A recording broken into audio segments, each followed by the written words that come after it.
Hello again, this is John, and what this is going to be is this is going to be a very short and crude video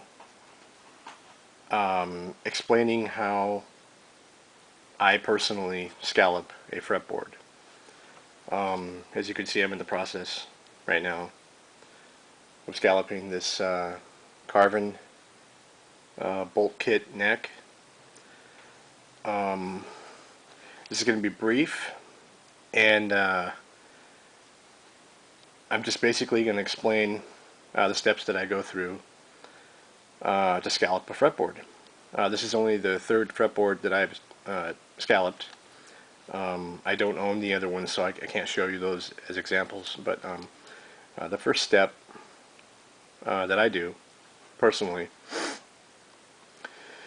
is I take some painter's tape and pull off the strip,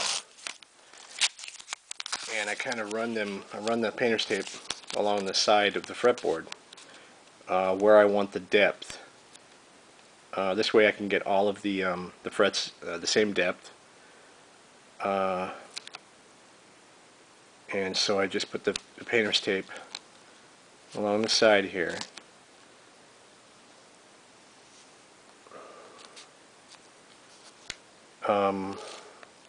As you can see on this guitar, or on this neck, there are side position markers. And obviously what you don't want to do is you don't want to file or sand deeper than the position marker, because then obviously you're going to have the position marker showing at the top of the fretboard, which is going to be ugly, and it's going to look like an unprofessional job. So that's what you don't want. So what I do is I mark where I want the depth on all of my frets here, and the first step for me is I take this round file, looks like a 1/4 inch maybe round file, and I file in the middle of the fret until I get it down to where the line is, where my painter's tape is, and I try to get it as even as possible all the way through, and that's going to be my depth on all of my frets. And do that the same way all the way down the fretboard. And once I get the depth on the frets, sometimes I take the round file and I kind of try to get as much wood out as I can around this groove that I made, and kind of get a rough scallop going. And then I take this piece of molding here that I picked up at Home Depot.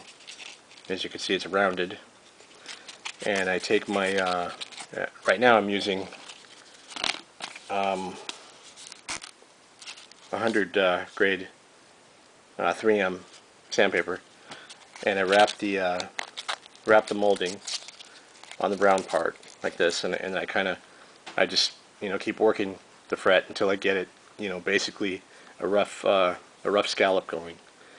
And then after that I take my this is 400 grit 3M sandpaper, and I kind of just take a piece of sandpaper and kind of fold it up like this and put it between the frets and just sand away until you get what you want. I know this is a crude explanation and it's not a very good video, but I wanted to share anyway because I think this is coming out really well. Try to get a closer look here at some of the frets that are complete. If you see the pencil markings, I don't know if you can see it on this video, but that's where I'm marking where I need to sand more to get the shape that I want. So that's what's going on with the pencil markings that you see there. But you can see the frets that are not complete here, and the frets that are complete. Personally, I think this is coming out fairly nice. I like it, and when it's complete, I'll make another video.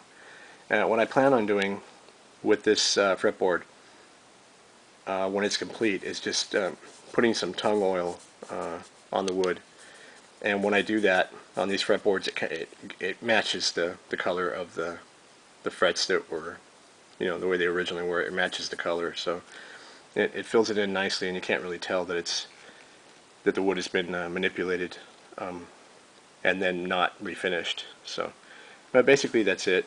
Round file, painter's tape, molding that has, you know, the curve on it, sandpaper, and sometimes I take the pencil here and wrap the sandpaper around the pencil and kind of just, you know, work the frets where they need to be worked, and finish it with fine sandpaper, and throw some tung oil on there, and you're good to go. And the most important thing, I think, is getting the depth right and even throughout, which is why I put this painter's tape here, and then file down to, you know, where the line is right there with my painter's tape. And once you get the depth uniform all the way across the fretboard, you know, then you're not going to mess up and go any deeper, or not deep enough, you know, and no deeper than you should. So that's my contribution to the many the many videos that are out there on YouTube about scalloping your fretboard. And like I said, I'll make another video when it's complete, and it'll look much better then, and you can get a better idea of the finished product. That's it for now.